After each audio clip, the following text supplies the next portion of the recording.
There's beauty within all of us. Just look at this one. She's so beautiful. Dang, girl, you're fine.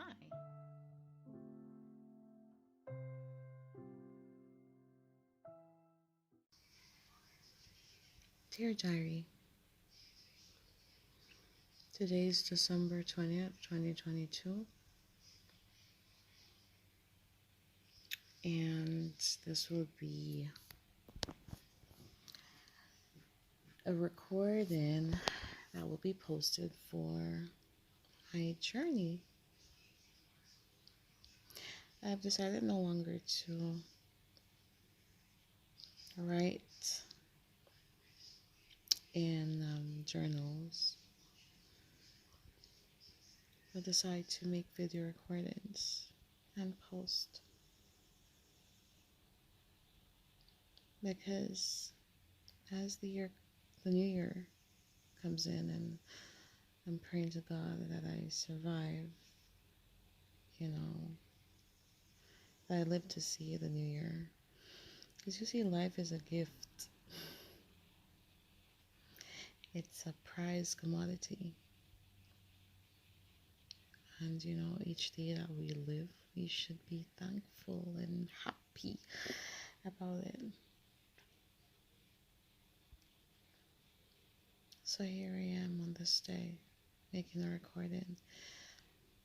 And as I sit and wait as I have work, but there's a break within work, I was talking to my partner, I decided to come out of my shell for a little bit and just have a conversation.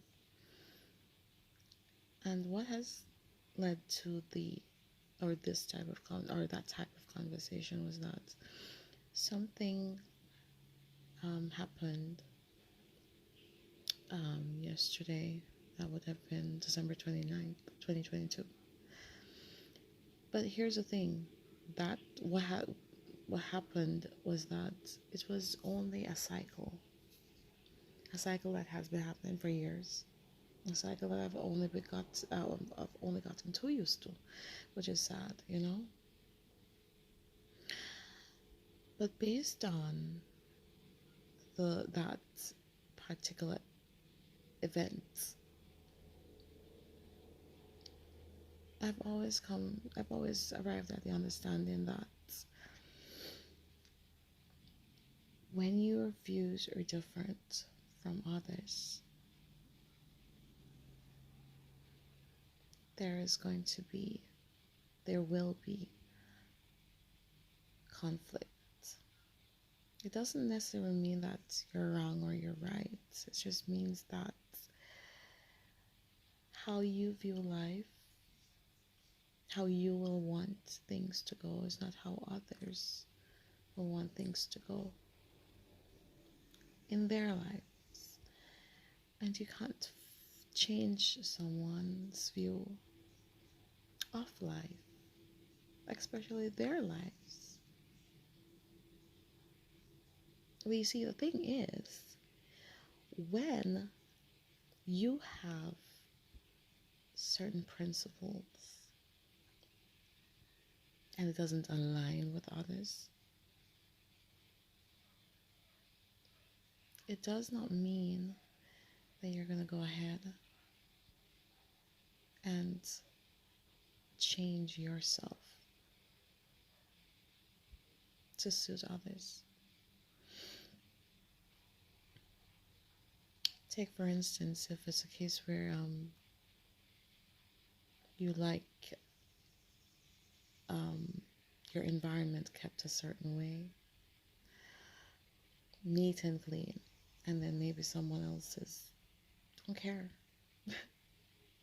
Don't care if this goes here or that goes there. It doesn't matter. It's just there. I can pass it as I go along, and I don't have to say anything about it. But when people say, when we have pet peeves, because many people, they do have pet peeves. And people have pet peeves, and then you go into someone else's space, and things bothers you, and things bother you, and you're like, I think, Okay. And maybe what I need to do is not, I then say I don't need to be in others' space. Because when you find out that there's no way you can communicate, have a mature form of communication, communicating or communication, whatever, it drives a wedge between people, yourself and people. Um, Kind of losing my train of thought, but getting back to the point is that after having a conversation, while having a conversation with my partner, I realized that part of me crave acceptance.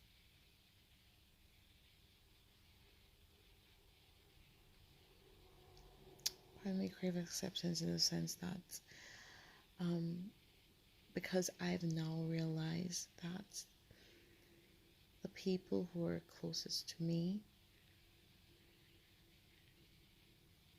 only have this view of status and money. With money and with status, then you're recognized. And I think that's truly sad. Because while I grow, I'd love for the people around me to grow as well.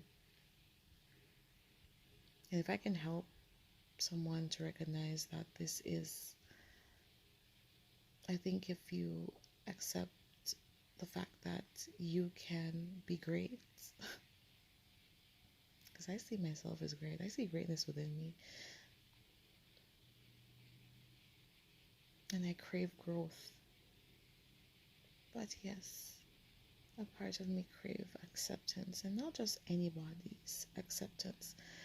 Feel a part of me crave acceptance from my family, from the ones I think should love me unconditionally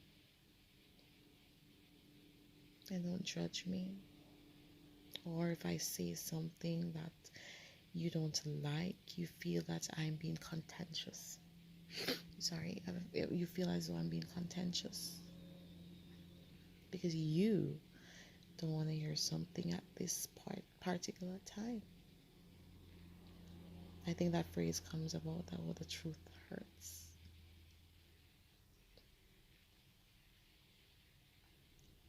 Truth, yeah, it can hurt if you don't accept it, if you don't recognize that it is what it is.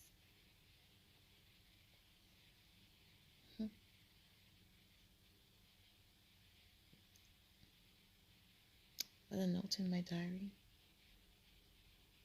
that I now have to accept me for who I am, accept me that I have high principles and values, and that's okay.